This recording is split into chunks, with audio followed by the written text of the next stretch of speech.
ආයිබෝවන් අද අපි කතා කරමු මේ කේන්දරයක හතර කේන්දරය පාළු වීම ගැන. ටිකක් ගැඹුරින් බලමු නේද? ඔව් ආයිබෝවන් මේක ගොඩක් දෙලෙක් අහන සමහර වෙලාවට ටිකක් බය වෙන කාරණයක්. ඒක තමයි මේ කියන්නේ අර කේන්දරයක වැදගත්ම කොටු හතර. ඒ කියන්නේ පළවෙනි, හතරවෙනි, හත්වෙනි, 10වෙනි කියන තැන්. ඔව් කේන්ද්‍ර ස්ථාන හතර. අන්නේ කේන්ද්‍ර ස්ථාන හතරෙම කිසිම ග්‍රහයක් නැතුව හිස්ව තියෙන එකටනේ. හරියටම හරි. ඉතින් මේ තැන් වලින් තමයි අපේ පෞරුෂය, අර ආත්ම ශක්තිය, කියන්නේ ලග්නෙන් ඊට පස්සේ මව, ගේදොර, සනසීම හතරවැන්නෙන්. ඔව් හතරෙන් හතෙන් විවාහය සහකරු. හත්වැන්නෙන් ඔව්. 10න් ඉතින් රැකියාව, සමාජ තත්ත්වය, පියා වගේ දේවල් නේද? අනිවාර්යයෙන්ම ජීවිතේ ප්‍රධාන කුළුණු ටික වගේ. එතකොට ඉතින් මේ කුළුණු හතරම හිස්සුනාම ඒක ජීවිතේට කොහොම බලපානවා කියලාද හිතෙන්නේ? ගොඩක් අය බයයිනේ මේකට. ඔව් ඇත්තරම සමාජයේ ලොකු කතාවක් තියෙන සමහරට බයක් අර කිව්වා වගේ ගොඩක් අය හිතන්නේ මේක හරිම අසුබයි, එහෙම අය සාර්ථක වෙන්නේ නැහැ. කාලකන්ණි වෙනවා කියලාත් කියනවනේ. ඔව් එහෙමත් කියනවා ගිහි ජීවිතයට වඩා පැවිදි වෙන්න ඕන කියලාත් මතයක් තියෙනවා. හැබැයි ඉතින් ජ්‍යොතිෂයේදී එක පිහිටීමක් විතරක් බලලා එහෙම එකපාරටම නිගමනයකට එන්න බෑ. ඒක ඇත්ත. හිතන්නකෝ දැන් 10 වෙනි කොටුවේ විතරක් බලවත් ග්‍රහයක් ඉඳලා අනිත් කේන්ද්‍ර ස්ථාන තුන හිස්සනා කියමු. එතකොට ඒ කෙනාට රැකියාව විතරද ලැබෙන්නේ? එහෙම කියන්න බෑනේ. බෑනේ. ගයක්, දොරක්, විවාහයක්, ආත්ම ශක්තියක් ඒ ඔක්කොම නැති වෙනවා කියලා කියන්න බෑනේ. එතකොට කොහොමද ඒක වෙන්නේ? මෙන්න මෙතනදී තමයි අර භංග වීම කියන සංකල්පය වැදගත් වෙන්නේ. භංග වීම.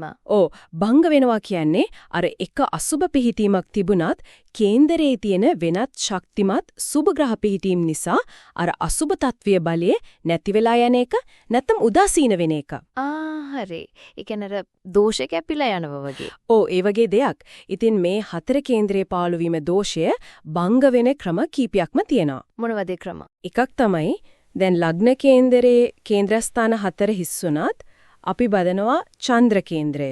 ඒ කියන්නේ හඳ ඉන්න තැන ලග්නය කරලා හදන කේන්දරය. චන්ද්‍ර ලග්නයෙන් හදන එක.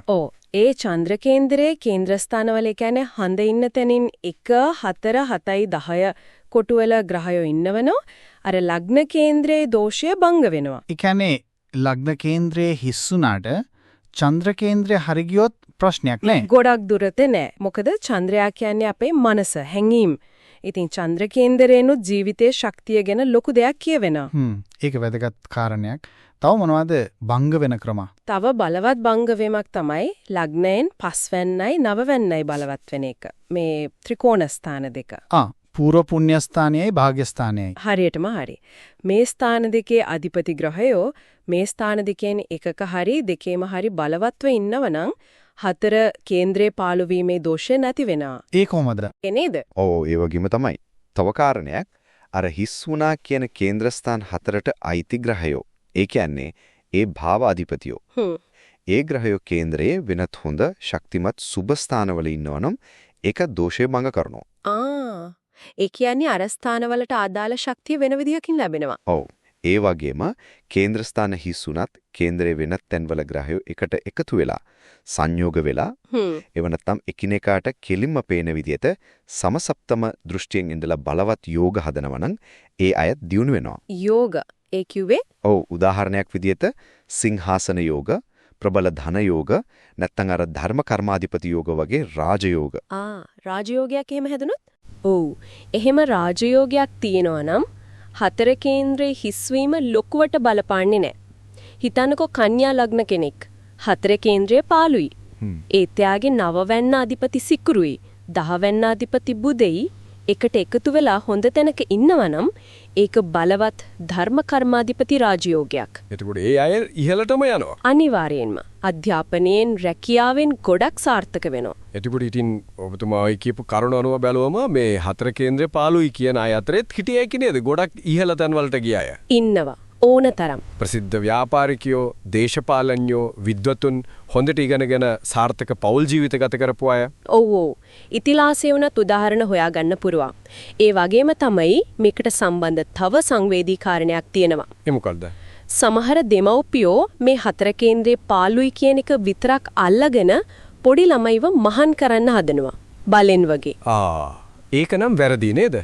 හරිම වැරදි. මොකද පැවිදි වෙන්නත් ඒකට අදාළ බලවත් යෝග තියෙන්න ඕන කේන්ද්‍රයේ ප්‍රවෘජ්ජා යෝග කියලා කියන්නේ. එහෙම යෝග නැති ගිහි ජීවිතේ සාර්ථක කරගන්න යෝග තියෙන ළමයෙක්ව මහාන කළොත් එයා අතින් වැරදි වෙන්න අන්තිමේ සිවුරු අරින්න උනත් පුළුවන්. ඒක සමාජ ප්‍රශ්නයක් වෙනවා එතකොට. අනිවාර්යයෙන් මේ ළමයාත් ශාසනයටත් සමාජයටත් ප්‍රශ්නයක්. එනිසා අනවශ්‍ය බියක් හදාගන්නේ නැතුව මේ කරුණු හරියට දැනගෙන අනිත් අයටත් තේරුම් කරලා දෙන එක තමයි වැදගත්. එහෙනම් අද මේ කතා කරපු දේවල් එක්ක බලද්දි පැහැදිලි නේද හතර කේන්ද්‍රයේ පාවුළු වීම කියන එක දැක්ක ගමන් කලබල වෙන්න දෙයක් නෙවෙයි කියලා. නෙවෙයිමයි. ඒක අසුබයි කියලා ලේබල් ගහන්න ඉක්මන් වෙන්න හොඳ නැහැ. ඒකේ බලපෑම වෙනස් කරන්න ඒ දෝෂය නැති කරන සාධක ගොඩක් තියෙන්න පුළුවන්. ඒ කියන්නේ හිස් කොටු දෙහා විතරක් බැලීම නෙවෙයි කරන්න ඕන. හරියටම හරි. සම්පූර්ණ කේන්ද්‍රේ බලන්න ඕන. ග්‍රහ පිහිටීම්, බල දුබලතා, හැදෙන යෝග මේ ඔක්කොම ගැඹුරින් බලන්න ඕන. මේක බය වෙන්න දෙයක් නෙවෙයි, සියුම්ම විශ්ලේෂණය කරන්න ඕන දෙයක්. එහෙමනම් අවසාන වශයෙන් මේ කතා කරපු දේවල් එක්ක බලද්දි ජ්‍යොතිෂයේ එකම එක පිහිටීමක් මේ වගේ එක දෝෂයක් හෝ යෝගයක් විතරක් කෙනෙකුගේ ජීවිතයේ සම්පූර්ණ ගමන් මඟ තීරණය කරන්න කොයිතරම් දුරට බලපවනවද? එහෙම නැත්නම් පුද්ගල උත්සාහය, අදිෂ්ඨානය, අපේ තෝරා ගැනීම අපිට මුහුණ දෙන්න වෙන බාහිර තත්ත්වයන් මේවට ඊට වඩා බරක් දෙන්න ඕනේ කියලාද හිතන්නේ? ඒ ගැන ටිකක් හිතන්න වෙනව නේද? ඔව් ඒක ඇත්තටම හිතන්න වටින කාරණයක්.